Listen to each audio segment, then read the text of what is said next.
This is Fizz Free. In this episode, Claire leads on the emotive topic of guilt and shame. Feelings from our behaviours, actions or words during drinking days can linger for years, and that's only those we remember. What do we do with those past emotions? How do we process them and move forwards?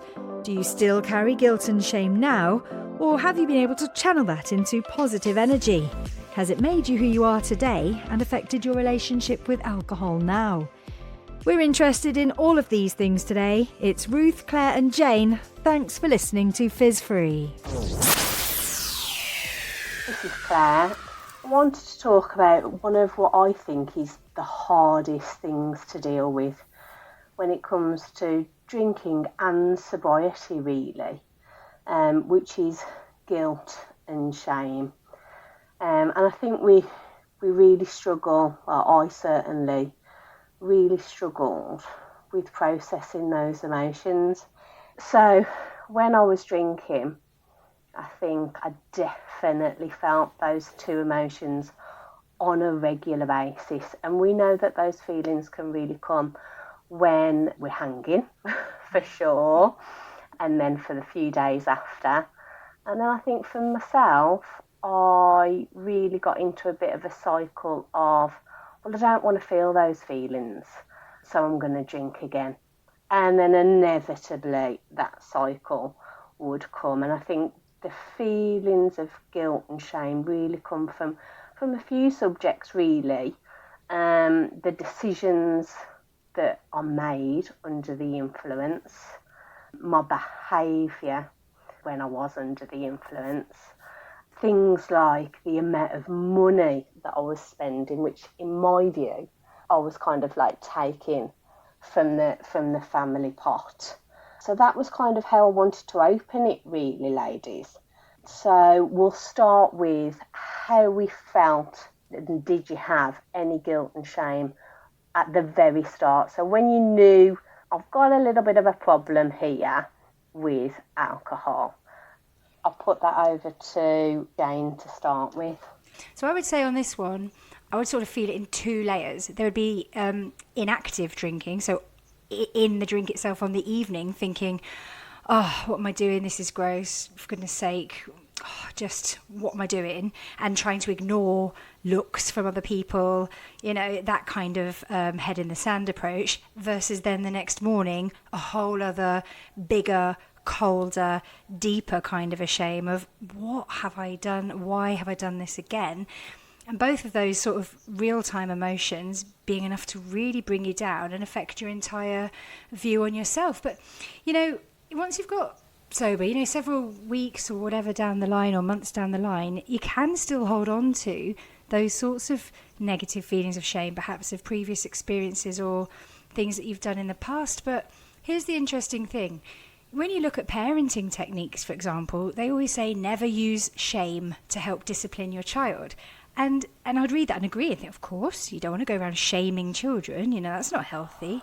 And yet we wouldn't think twice about perhaps speaking to yourself in quite a way like that and dragging yourself over shame. And there's something to be said in treating yourself the way you would perhaps treat a best friend or a family member. You wouldn't tell them, yes, you should be ashamed of yourself. You would look to move forwards and process it and to not be beating yourself about it over and over again.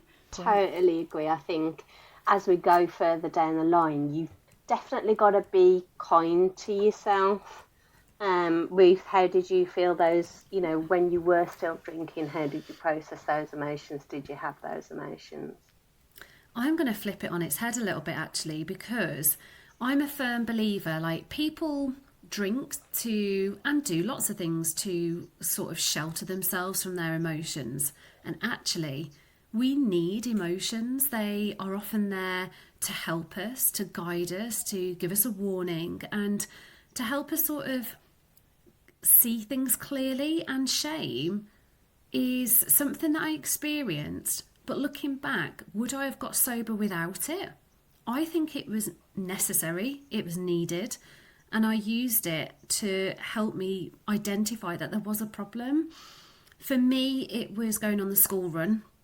I would walk out my door if I drank the night before, and I'd feel this instant shame as soon as I stepped out into the fresh air in the cold light of day, sun on my face, and I would look around and think, oh my gosh, she knows I've drank the night before. He knows I'm hanging. That dad who I've just passed has looked at me and thought, she's hungover. How dare she come on this school run hungover? And that's how I felt. And no one probably was looking at me. I wouldn't stand close to people just in case they could smell alcohol on my breath. And looking back, I needed that. I needed to feel shameful. And it was that fear and that shame and that guilt that actually forced me to want to change my ways. So, you know, it may not be a bad thing. If anybody's listening thinking, you know, I drink to get my shame away, hold it in the daylight, own that shame and think, how can I stop myself feeling like that? I suppose it's how you use it, isn't it? What you do with it. So what I'd ask you, Claire, is, you know, what sort of shame did you feel at that stage? And do you still feel any shame when you perhaps look back?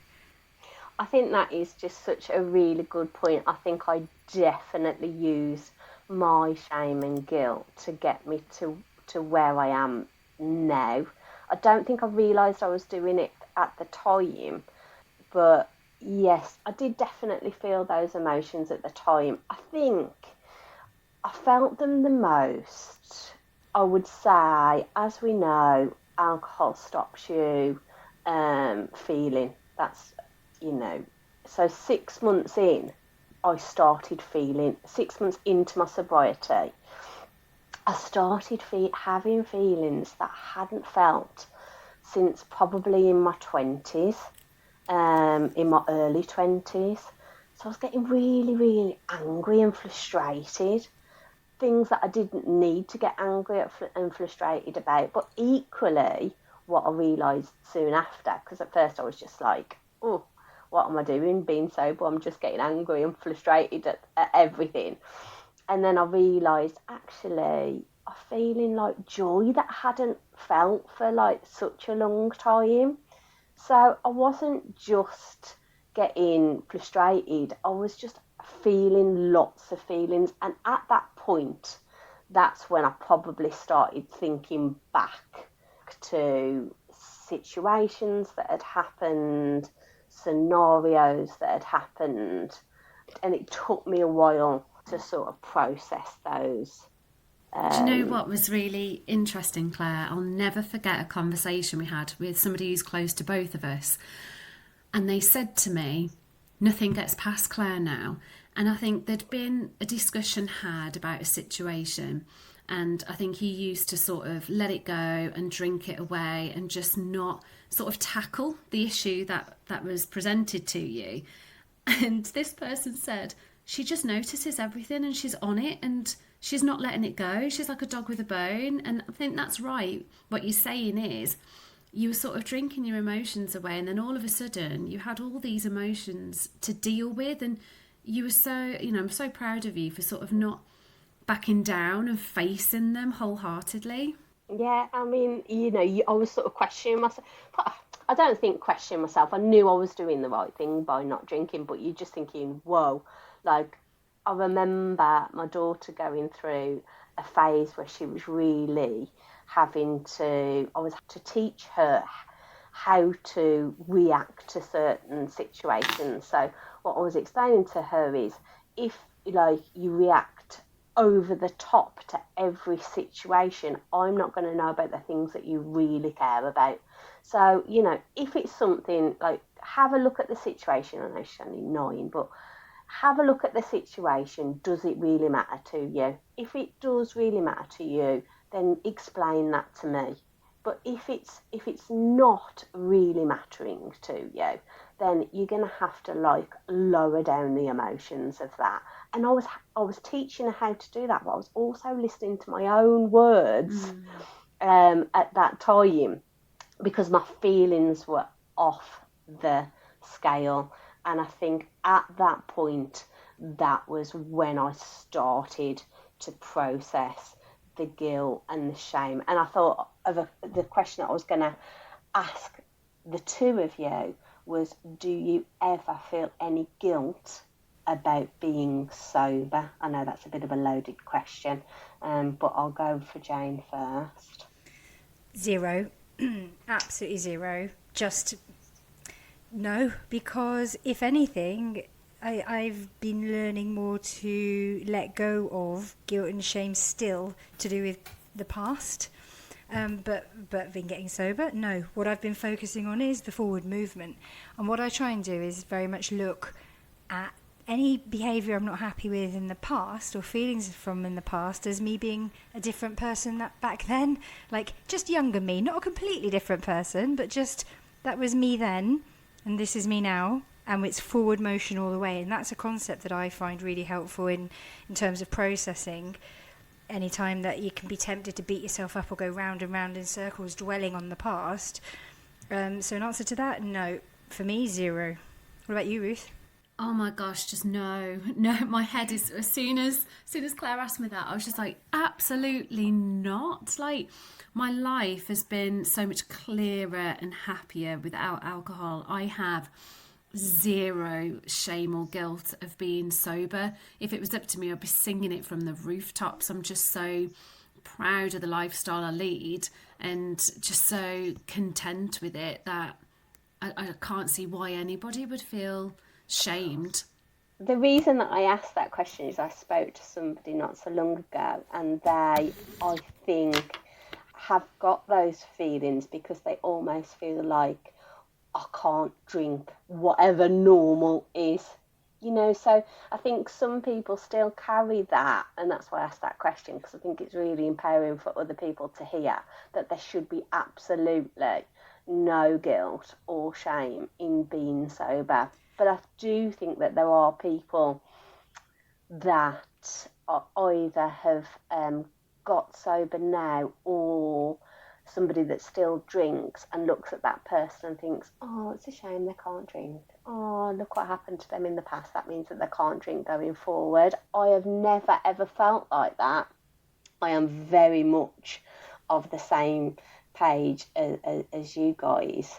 But I do think it is a subject, and that's kind of why I wanted to speak about it today. I do think that there is almost like a bit of a taboo. I know of people that don't even touch on sobriety when I talk about it. You can almost feel, oh, let's not go down that route, because what they could be thinking about is what's led to that. Yeah. And I think the only thing that could possibly, in their eyes, lead to that is the fact that there's been some bad experience in the past, and that's why we are where we are. Do you know what I would say on that? I would say there's a difference in that's self-consciousness. Yes, it's taken me a year to feel less self-conscious, for example, ordering a non-alcoholic drink in a bar, or, you know, changing the subject if anybody were to perhaps question it. So I believe that definitely in early sobriety you can feel very, very self-conscious. And I understand your question better now that you've framed it like that. You know, you don't want to... You might not want to be singing it from the rooftops because of the assumption that, oh, you had a problem. But again, the reason I'm all right with that is because I know that I didn't. I know that the substance is a problem now. And once I've made peace with that, and I bang the drum about this so much because for me it was the golden wake-up call that actually it's not me, then that's helped me process a lot of negative emotions, is to be able to see the problem in liquid form and not as me. And my perception of it as well, if that person is really feeling shameful about being sober, isn't that just the reflection of how other people are making her or him feel? Because actually, if you ask somebody on their own, do you enjoy being sober and are you proud? I can almost guarantee they'd say yes. You put them in a room full of drinkers and they'd probably feel uneasy, they'd probably feel the odd one out and a bit in the spotlight, and they might actually get a bit worried and feel shamed because they're not supported, when actually it shouldn't be like that. So that goes quite nicely on to my next question, which, if you didn't mind, ladies, I might answer this one first, but should we take responsibility for our previous behaviour?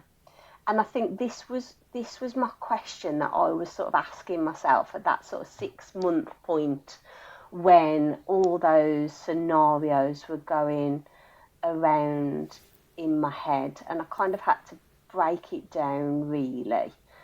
So I knew I was drinking to excess, which would then lead me to behave a way that I wouldn't normally behave if I wasn't under the influence of alcohol. But I did it again.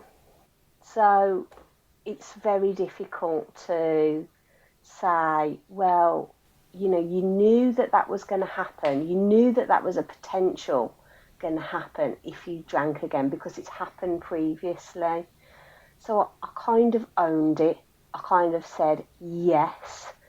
To a degree, I've kind of owned it and said some of those instances, I could have prevented. I have to live with that. I think the only way to process it is to live with it. But I also think that there is a whole other, what I'd say, 70% of the problem, which is exactly what you're saying. It was the alcohol that is addictive, that is the problem, and not me. So I'll go back to that question, Jane, and just say, should we take responsibility for our actions whilst we're under the influence? I think we have to, because it was us that did them. And if it was a child who'd done something wrong, you would make sure that was understood and there were consequences, and that, you would move forward to correct that. So I think you kind of have to, because it was you were there, you were part of that. But what's jumped into my mind here, and I don't think we know a huge amount about this, but this features as quite a significant part of the Alcoholics Anonymous 12 steps, doesn't it?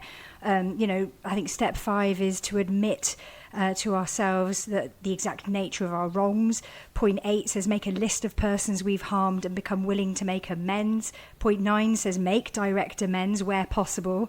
And 10 says continue to take a personal inventory of when we were wrong and admitted it. And I think for me, just loosely interpreting that, because I don't have experience in AA, but I think it's coming back to a phrase you mentioned earlier on, Claire, which is what you do with that emotion. Once you've got it, how can you use it? Both of you talked about using shame as a tool to get sober.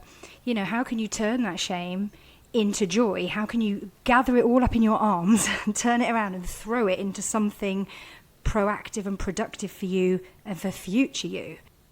Yeah, from my point of view, I think what frustrates me about this is absolutely I take full responsibility. I'm not going to sit here and blame anybody for any of the actions that I've done whilst I've been under the influence. I think the thing that frustrates me is the lack of education around it. I feel as a consumer, I didn't have an informed choice over me drinking. You don't go and buy a bottle of wine and it's got a bullet point list. If you drink this poison, it is going to lower your inhibitions. It's going to impair your judgment. It will make you more impulsive. It will make you lose control. And it's the way it's marketed, the way it's socially acceptable.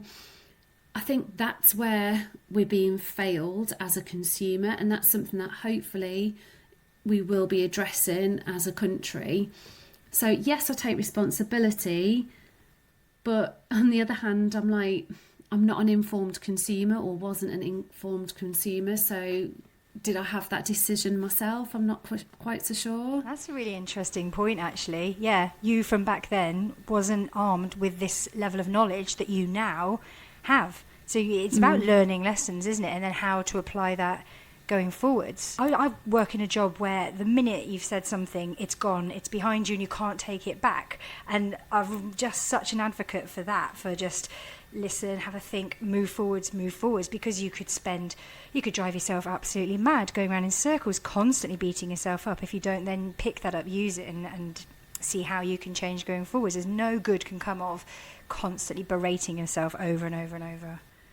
And I think, one of the statistics that I had a look on this, and it said, it was on vice.com, 70% of people who got intoxicated to the point where they felt they were, quote, drunk, regretted getting drunk. 70% of people regretted getting drunk, and that is such a whopping statistic. Could we apply that to anything else? Would we go up to somebody and say, gosh, you've had 2 apples today instead of 1. Do you regret that second apple?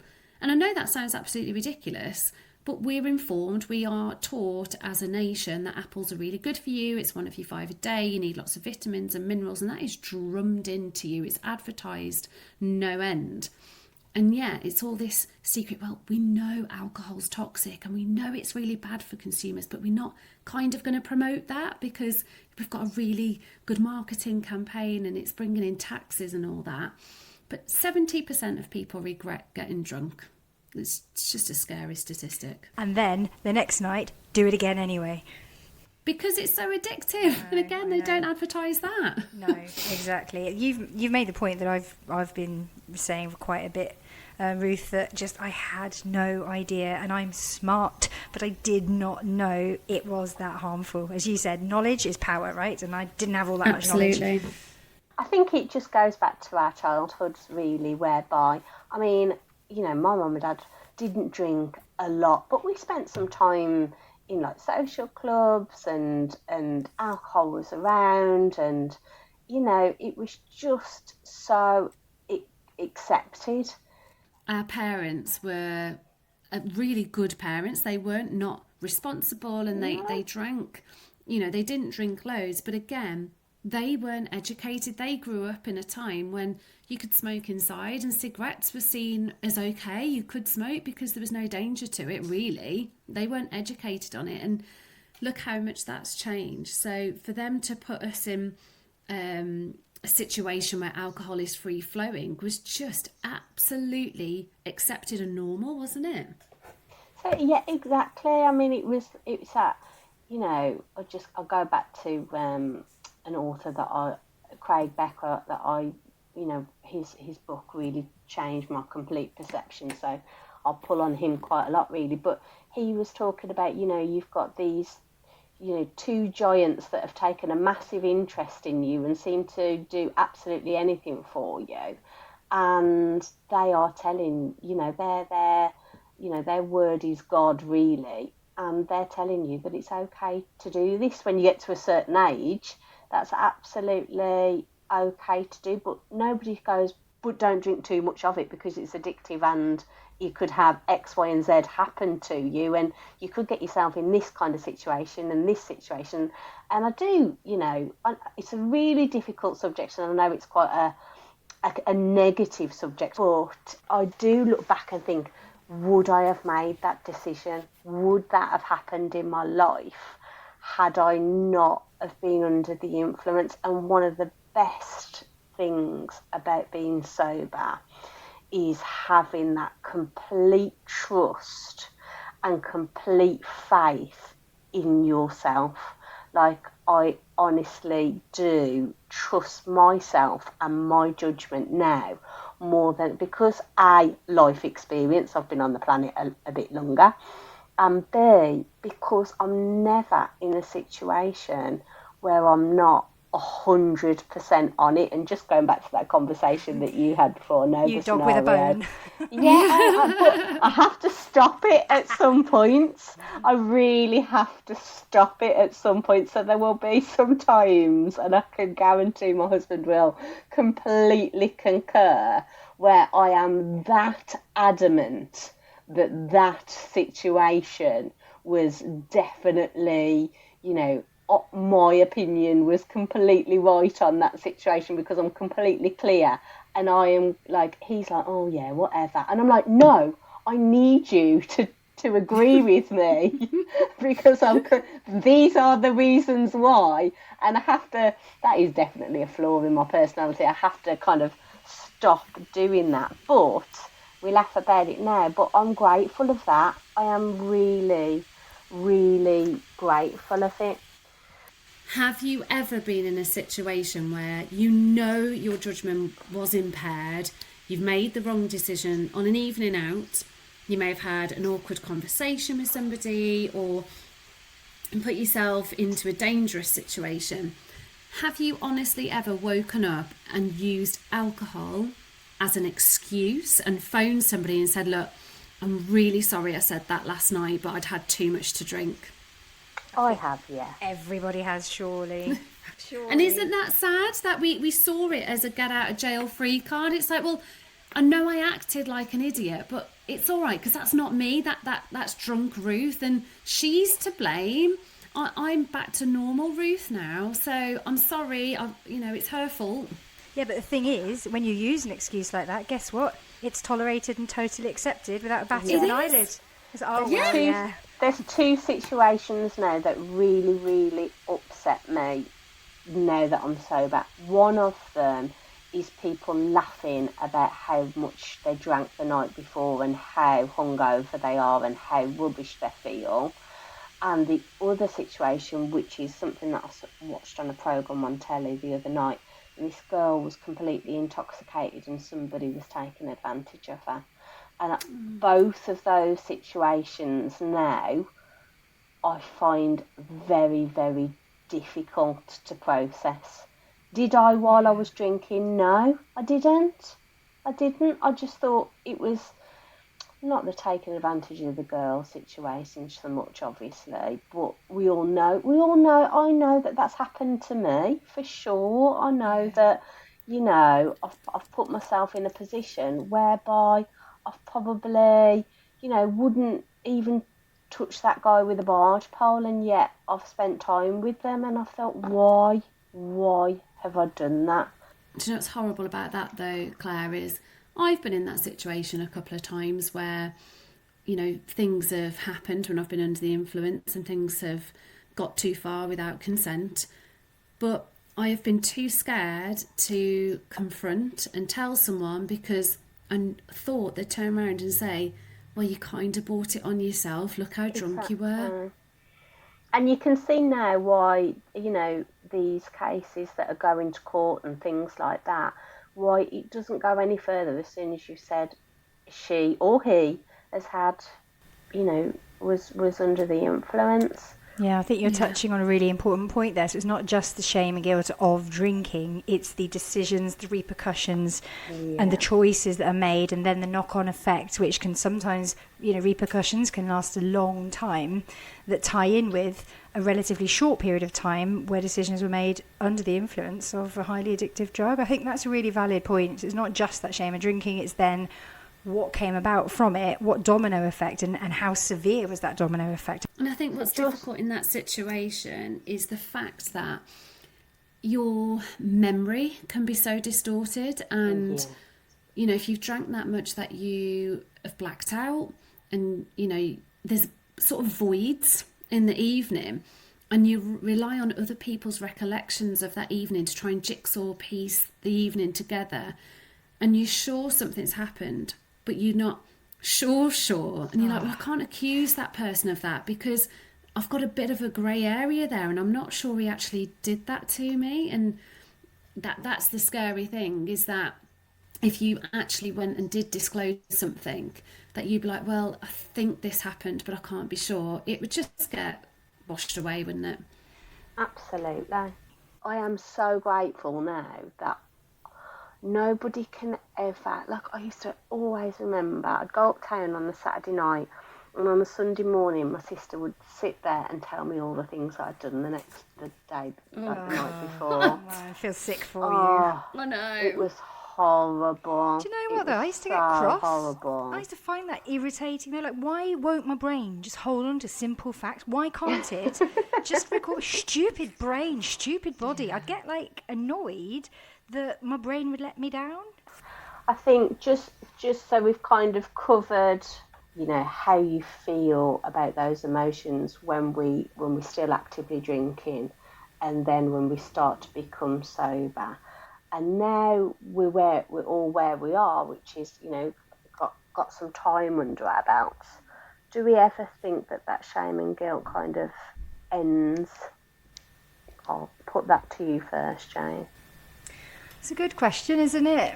I think you can adjust to it, and I think it can perhaps lessen, and maybe you carry it easier as you go forward. And just as we said earlier, you can convert that into other emotions. We started this conversation, we were talking about this almost, what does shame mean? And you think of negative words like embarrassment, be worthless, powerless. And you've mentioned across this conversation gradually, through sobriety, other words come in and fill that void, like joy, confidence, capability, trust. And I think those things, along with forward motion, my best friend, can lead to being able to just let those things rest in the past.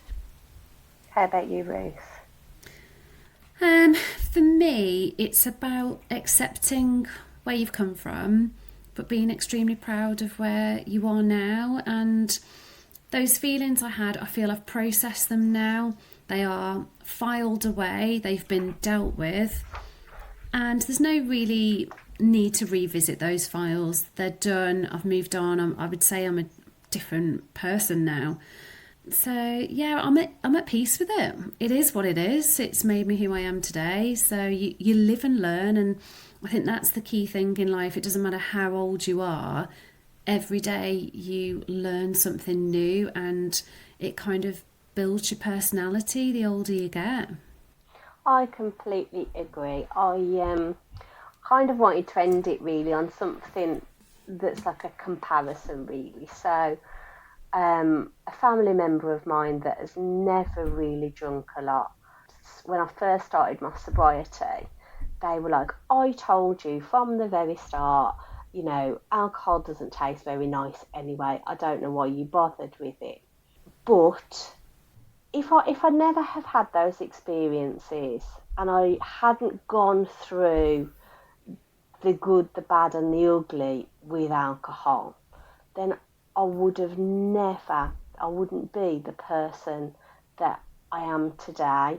So I feel, rightly or wrongly, I feel like I know more and have learnt more because I've had those experiences than if I'd have never have had them in the first place, because I think it just goes back to what you were saying from the start, which is that shame and guilt kind of motivates you to be sober in the first place. So if I'd have never have gone through all of those things, all of those experiences, all of those feelings, as hard as they are, I would never be where I am today. So I think the hardest things in life are also the things that you learn the most from. And that's why I've processed them and I no longer carry that guilt with me. And do you know what, Claire? I'm going to take what you've said and raise it another level, right? Let's put a bit of perspective on this. Because sometimes I think to myself, oh my God, I can't believe I went 2.5 decades stuck, right? It took me 2.5 decades going round and round and round before I got free. But guess what? I'm in my mid-40s. What if I live till I'm 90? I did it. I've got all of those years ahead of me. And when I put it in perspective like that, that helps me a lot as well. You know, you tend to think your here and now is all that it is, everything. And, you know, oh, you keep looking backwards. It took me this long. But actually, if I was only, in inverted commas, drinking for 25 years, I might have another 40 sober years ahead of me. And that, I'm smiling now. That really cheers me to think I've gifted myself, future me, that, and to turn that attention around, not looking backwards, but again, forwards motion. Would we be where we are today without that shame and guilt? No. I don't think I would, to be honest, and that's a horrible thing to admit, because it just makes you reflect on a situation and move forward, and that's what we have to do as human beings. We have to sort of analyse our behaviour, and that's the only way you're going to make change happen. I think what we need to reassure people is, if you're sat here listening to this and feeling immensely guilty about something, it might take you a while to process it and get over it and regain confidence and trust and respect from the people around you and the people that love you.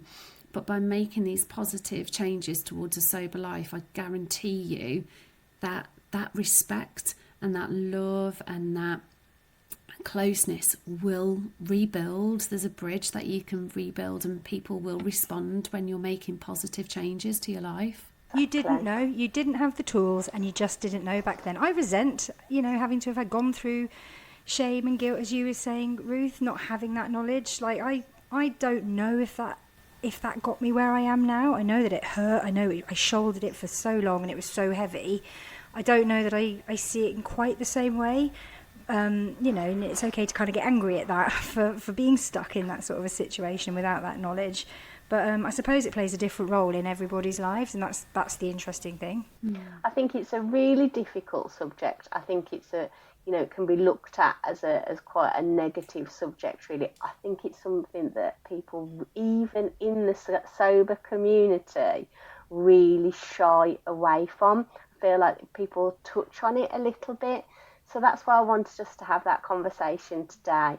And I think the one thing that we can take away from it all is, without it, we may not be where we are today. I like it. I like that's your take-home message, Claire. Ruth, do you have like a final thought, like one sentence, like recap on it for you? Become an informed consumer. Do your homework and find out what alcohol truly does to you, and then you can make a decision whether you want to drink again. That's our research scientist speaking up from the laboratory. Thank you. And how about you, Jane?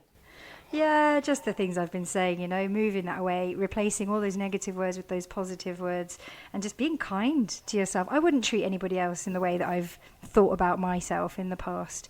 And I don't have time. I'm so tired and busy. I don't have time to keep going over and over those things. I am more than happy to look forward to, as we're saying, hopefully 30, 40, 50, 60 sober more years. Who knows? And that makes me happy. Thanks for listening to Fizz Free from your hosts Ruth, Claire and Jane. Find us online on Facebook, YouTube, on X and Instagram, as well as most major streaming platforms. If you'd like to get in touch with the show, the email is fizzfree0, the number 0, @gmail.com. Don't forget to rate us and to give us a like and a share to spread the word. Changing your relationship with alcohol. Less fizz, more free.